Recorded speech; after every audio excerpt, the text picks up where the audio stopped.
Hello dears, ഇന്ന് ഞാൻ ഉണ്ടാക്കാൻ പോകുന്നത് ഉണക്കത്തരണ്ടി വെച്ചിട്ട് ഒരു തേങ്ങ അരച്ച കറിയാണ്. മാങ്ങ ചേർത്തിട്ടാണ് അത് ഉണ്ടാക്കുന്നത്. മാങ്ങയും ഒരു തക്കാളിയും വെച്ചിട്ടാണ് ഉണ്ടാക്കുന്നത്. നന്നായി ഞാൻ കഴുകി വെച്ചതാണ്. എന്നാലും ഇത് പീസാക്കിയിട്ട് കുറേ പ്രാവശ്യം കഴുകണം, എന്നാലും അതിൻ്റെ ഉപ്പ് പോലും. നല്ല വൃത്തിയിൽ കഴുകിയിട്ട് കട്ട് ചെയ്തിട്ട് എടുക്കട്ടെ. തരണ്ടി ഞാൻ നന്നായിട്ട് കട്ട് ചെയ്തിട്ട് വീണ്ടും കഴുകിയിട്ടെടുത്തത് ഇതേപോലത്തെ പീസിലാണ്. ഇതേപോലത്തെ പീസിലാണ് എടുത്തത്. പിന്നെ മാങ്ങ ഒരു മാങ്ങേൻ്റെ പകുതിയിലധികം എടുത്തിട്ടുണ്ട്. ഇതുപോലെ ഇത്ര ഇതിൽ കട്ട് ചെയ്ത് വെച്ചിട്ടുണ്ട്. പിന്നെ ഒരു തക്കാളിയും.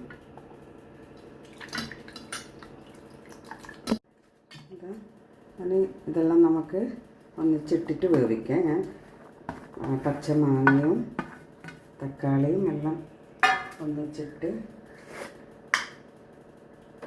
ഒരു 1/4 ടീസ്പൂണ് മഞ്ഞൾ, ഒരു 3 ടീസ്പൂണ് മുളക് പൊടി ഇടുന്നുണ്ട്. ഇത് രണ്ടും കൂടെ മിക്സാക്കിയതാണ്, കാശ്മീരിയും എരിവുള്ള മുളകും.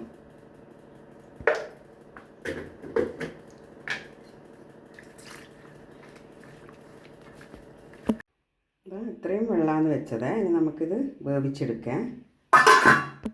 തേങ്ങയുടെ കൂടെ ഞാൻ അരക്കുന്നത് 1 ടീസ്പൂണ് ജീരകവും ഒരു കഷ്ണം ഇഞ്ചിയും ഒരു 5-6 കാന്താരിയാണ്.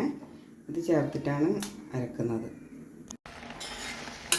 കറി നന്നായി വറ്റി വന്നതിന് നമുക്ക് തേങ്ങ ഒഴിക്കാം.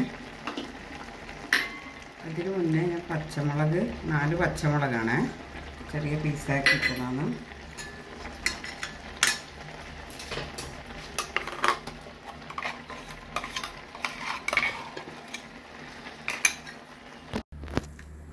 തേങ്ങ കലക്കി ഒഴിച്ചാൽ ഇനി നമുക്കിത് തിളച്ചാൽ ഇറക്കി വെക്കാം. പുളി എല്ലാം കറക്റ്റായിട്ടുണ്ട്. ഉപ്പ് ഞാൻ തീരെ ഇട്ടിട്ടില്ല.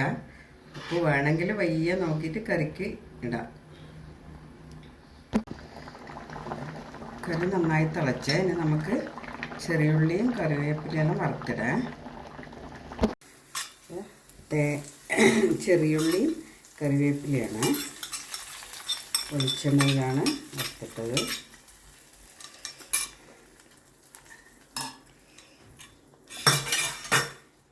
അങ്ങനെ തരണ്ടിക്കറി, ഉണക്ക് തരണ്ടി റെഡിയായി. നിങ്ങളൊന്ന് ഉണ്ടാക്കിയിട്ടില്ലെങ്കിൽ ഒന്ന് ഉണ്ടാക്കി നോക്കണം. നല്ല ടേസ്റ്റാണ് കേട്ടോ.